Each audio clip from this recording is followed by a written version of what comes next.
अखिल भारतीय इमाम एसोसिएशन के राष्ट्रीय अध्यक्ष मौलाना साजिद रशीदी ने आज रांची में प्रेस वार्ता के जरिए वक्फ संशोधन विधेयक की खूबियों को बताया। मौलाना रशीदी ने पत्रकारों से कहा कि संसद द्वारा पारित वक्फ संशोधन अधिनियम 2025 वक्फ संपत्ति के प्रबंधन में पारदर्शिता, जवाबदेही और दक्षता को बढ़ाता है। उन्होंने कहा कि यह विधेयक वक्फ अधिनियम 1955 में संशोधन कर मौजूदा प्रावधानों को और अधिक प्रभावशाली बनाता है। मौलाना रशीदी ने कहा कि इसके बोर्ड में सदस्यता को लेकर कोई छेड़छाड़ नहीं की गई है और उससे जुड़े प्रावधान इसमें पहले से मौजूद हैं। उन्होंने कहा कि बोर्ड के नीचे मस्जिद आदि कमेटियों में मुस्लिम सदस्यों को ही रखे जाने का प्रस्ताव है। उन्होंने कहा कि कुछ लोग और कुछ दल इसको लेकर भ्रांतियां फैलाकर मुस्लिमों को बरगला रहे हैं। नमस्कार, अस्सलाम वालेकुम, आदाब। सबसे पहले तो मैं भारत सरकार और नरेंद्र मोदी जी का इसलिए शुक्रिया अदा करना चाहता हूं कि उन्होंने पहलगाम के जो आतंकी थे उन पर एक मजबूत हमला किया। उनके बहुत सारे हेडक्वार्टर्स जो पाकिस्तान में चलते थे, आतंकी फैक्ट्रियाँ, उनको ख़त्म करने का काम किया। हिंदुस्तान की पूरी जनता और ख़ास तौर से हिंदुस्तान के मुसलमान अपनी सरकार और नरेंद्र मोदी जी के साथ हैं। जब भी ज़रूरत पड़ेगी हम भी रिज़र्व फोर्स की तरह अगर ज़रूरत पड़ी तो पाकिस्तान के ख़िलाफ़ लड़ने को तैयार हैं। आज की प्रेस का जो मकसद है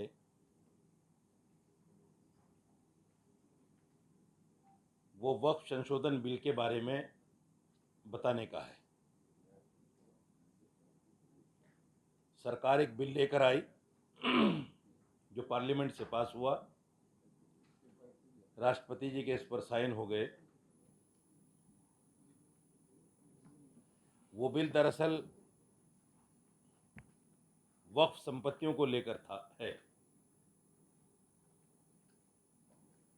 पूरे हिंदुस्तान में वक्फ की बहुत सारी संपत्तियां हैं, बहुत सारी जायदादें हैं। शायद आप लोगों की जानकारी में होंगी, लाखों एकड़ में है। और ये वक्फ संपत्तियां इसलिए हैं कि गरीब मुसलमानों का माफ़ कीजिए, गरीब मुसलमानों का इससे भला हो सके। जितने भी स्टेट के वक्फ बोर्ड्स हैं उन तमाम की ये जिम्मेदारी है कि बेवाओं को पेंशन, मुस्लिम बच्चों को स्कॉलरशिप और जो गरीब और नादार लोग हैं उनके बच्चों की शादियों में वक्फ संपत्ति से होने वाली आमदनी को खर्च किया जाए।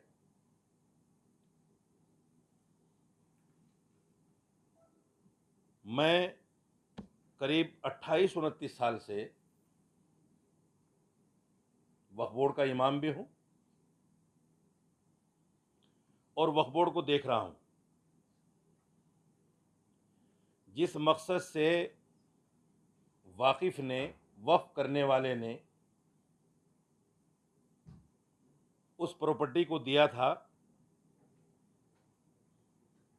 पिछली सरकारों ने उसका इस्तेमाल सही नहीं किया। ये सच्चाई है।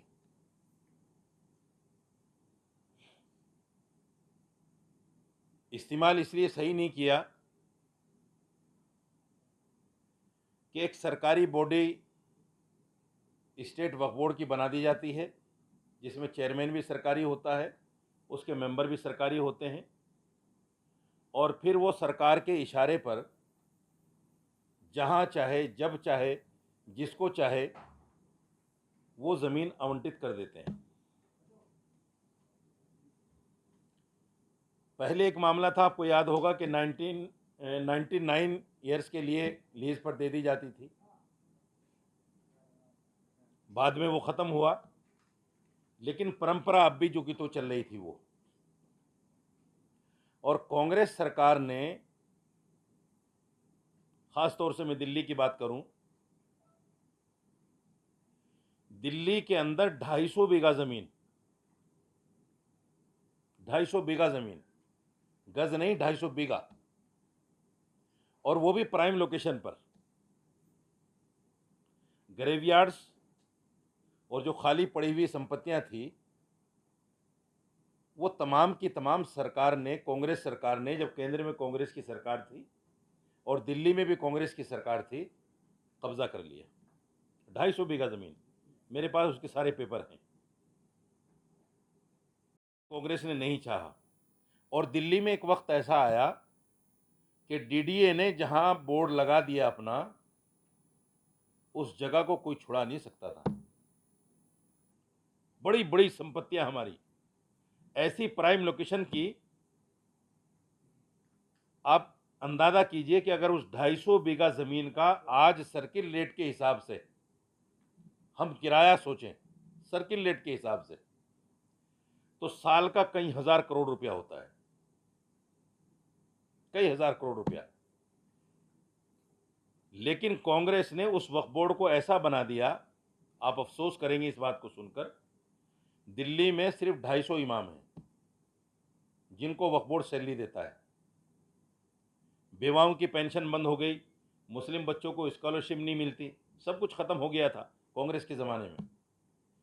और इमामों की सैलरी का भी ये आलम था कि 17-17 महीने, 15-15 महीने हमें सैलरी नहीं मिलती थी। इसलिए नहीं मिलती थी कि यही कांग्रेस 1995 में एक अमेंडमेंट लेकर आई,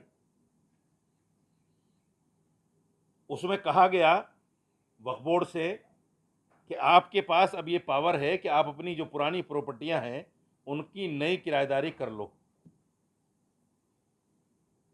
लेकिन करने नहीं दी गई।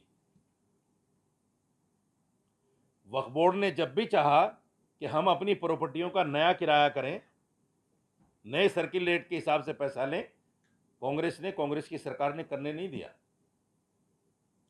और हाल ये था कि जब तक सरकार वक्फ बोर्ड को ग्रांट नहीं देती थी, इमामों को सैलरी नहीं मिलती थी। और सैलरी कितनी थी कांग्रेस के ज़माने में? कांग्रेस के वक्त में बड़ी मुश्किल से जब चौधरी मतीन चेयरमैन बने तो 10,000 रुपये हुई, नहीं तो जिस वक्त मैं वक्फ बोर्ड में इमाम बना तो उस वक्त सैलरी 900 रुपये थी, 96 में। 250 इमामों को जो वक्फ बोर्ड तनख्वाह ना दे पाए, इतनी बड़ी संपत्तियां होने के बाद, उसका जिम्मेदार कौन है? सरकार, कांग्रेस जिम्मेदार। कांग्रेस ने ये सब कुछ किया। और आज वही कांग्रेस और बाकी तमाम विपक्षी पार्टियां मुसलमानों को उकसा रही हैं। जब करप्शन खत्म होने की बात हो रही है, पुरानी किराएदारी को नई किराएदारी करने की बात हो रही है, जो लोग नाजायज कब्जा लिए बैठे हैं उनसे वो ज़मीनें छुड़वाने की बात हो रही है, तो यही विपक्षी पार्टियां, यही कांग्रेस पार्टी मुसलमानों को उकसाने का काम कर रही है। असदुद्दीन अवैसी जैसे लोग मुसलमानों को उकसा रहे हैं, तुम्हारी प्रॉपर्टियां चली जाएंगी, तुम्हारी मस्जिदें छिन जाएंगी, नमाज पढ़ना मुश्किल हो जाएगा, दाढ़ी टोपी रखना मुश्किल हो जाएगा, कब्रस्तान छिन जाएंगी। ऐसी ऐसी बातें बोलते हैं ताकि मुसलमानों के जज्बात भड़कें और सरकार के खिलाफ खड़े हो जाएं। इसलिए मेरा कहना मुसलमानों से ये है कि विपक्षी पार्टियों के बहकावे में ना आकर, वो हमारे जज्बात से खेल रही हैं, उनको समझें। और ये जो बिल आया है पारदर्शिता करने के लिए,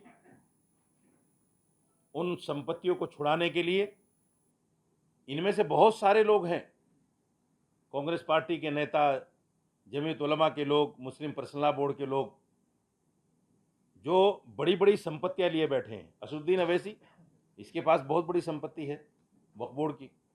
इनको डर है कि अगर जांच शुरू होगी तो वो संपत्ति वापस देनी पड़ेगी। इसलिए हम बिना किसी कानून, बिना किसी बिल को समझे बगैर हड़बड़ी में कोई काम ना करें, जज्बात में ना आए। सरकार से बात कर सकते हैं, अगर कोई शंका है, कोई बात है तो सरकार से बात हो सकती है, क्यों नहीं हो सकती। ऐसा तो नहीं कि सरकार ने मना कर दिया बिल्कुल कि हम किसी से बात नहीं करेंगे। इसलिए जज्बात में ना आए, परेशान ना हो और इन विपक्षी पार्टियों के बहकावे में ना आए।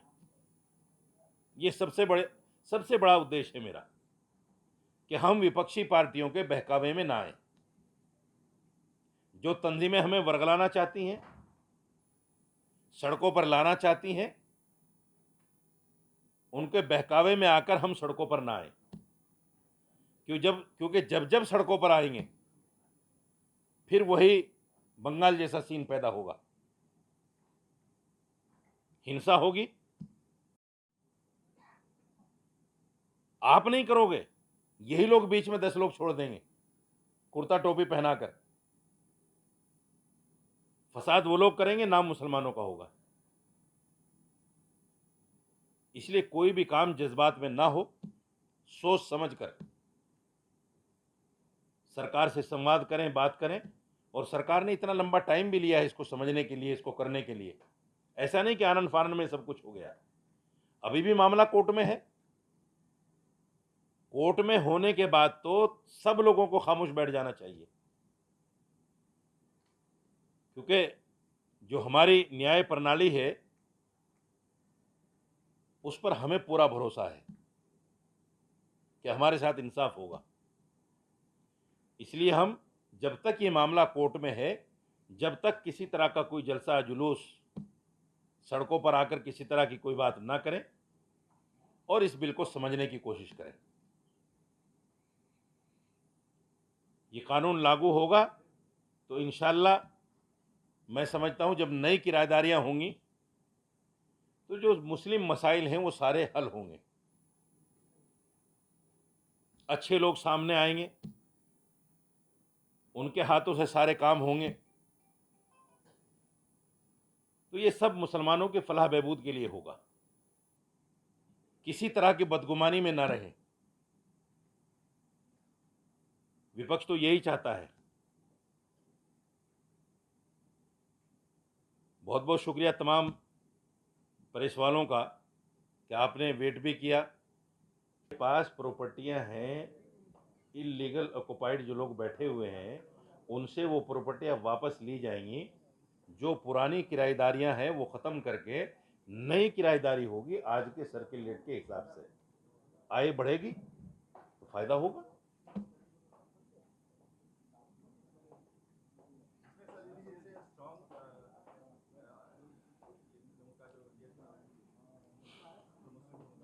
जी, एक तो मैं आपको बता दूं ये मामला सुप्रीम कोर्ट में है और सुप्रीम कोर्ट ने भी उसको अभी रोक दिया है, स्टे कर दिया है और हमें उम्मीद है कि सुप्रीम कोर्ट अच्छा ही फैसला देगा।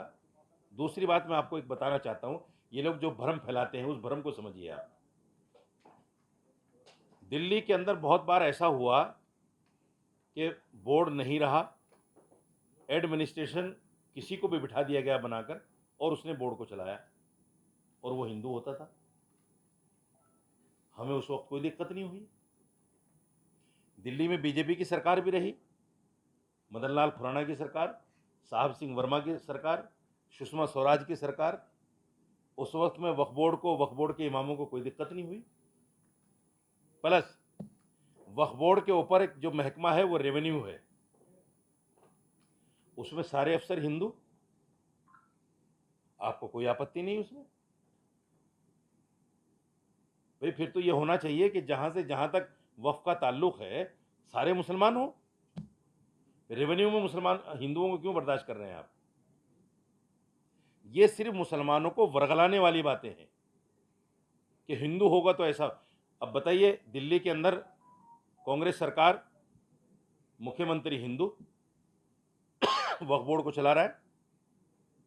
इन पार्टियों को कोई दिक्कत नहीं थी, इन तंजीमों को कोई दिक्कत नहीं थी, फिर मुख्यमंत्री भी मुसलमान लाइए।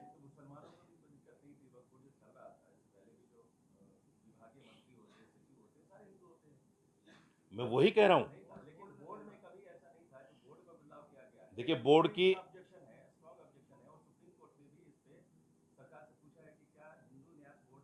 मैं बता रहा हूं आपको, मैं बता रहा हूं। देखिए, वक्फ बोर्ड की एक कमेटी नहीं होती, एक कमेटी तो होती है बोर्ड, जिसमें एक चेयरमैन होता है, 6-7 मेंबर होते हैं। जैसे 7 लोग होते हैं दिल्ली के अंदर, मैं दिल्ली की बता रहा हूं, वो सब सरकारी लोग होते हैं। जब वो हैं ही सरकारी, सरकार के इशारे पर ही काम कर रहे हैं, तो उसमें क्या हिंदू क्या मुसलमान। जो हमारे चेयरमैन, सुन लीजिए, जो हमारे चेयरमैन हुए चौधरी मतीन, हारून यूसुफ, ये तो मुसलमान थे, और बड़ी बड़ी प्रॉपर्टियां शीला दीक्षित के कहने से इन्होंने सरकार को दे दी। वो मुसलमान चिल्लाते रह गए, कुछ भी नहीं हुआ। क्या करें उस मुसलमान का जो प्रॉपर्टी ना बचा पाए, बताइए आप मुझे। दूसरी बात, जो बोर्ड की बॉडी है उसमें हिंदू रहे मुसलमान रहे उससे फर्क नहीं पड़ता, क्योंकि वो सरकारी लोग हैं। सपोज कीजिए आज बीजेपी गवर्नमेंट है, उसमें एक एमएलए भी मेंबर होता है, बीजेपी के पास मुस्लिम एमएलए नहीं है, कौन आएगा उसमें? सर वो दूसरा सवाल है, उस पर मत जाइए, बोर्ड पर रहिए। अब अगर एमएलए मुस्लिम नहीं है, क्योंकि एक्ट में है, वक्फ एक्ट में, कि एक एमएलए होना चाहिए मेंबर, तो कौन आएगा? कोई हिंदू ही आएगा ना। क्या दिक्कत है? प्रतिनिधि है, जनप्रतिनिधि है, चुना हुआ आदमी है, क्या दिक्कत है उसमें? दूसरी बात, बोर्ड के नीचे और कमेटियां होती हैं, जो रिलीजियस कमेटी होती हैं, जैसे मस्जिद की कमेटी होती है, दरगाह की कमेटी होती है, कब्रिस्तान की कमेटी होती है। इसमें सरकार ने नहीं कहा कि हिंदू होना चाहिए, उसमें मुसलमान ही रहेगा। चलाओ अपनी मस्जिदों को, चलाओ अपने कब्रिस्तानों को, कौन मना कर रहा है?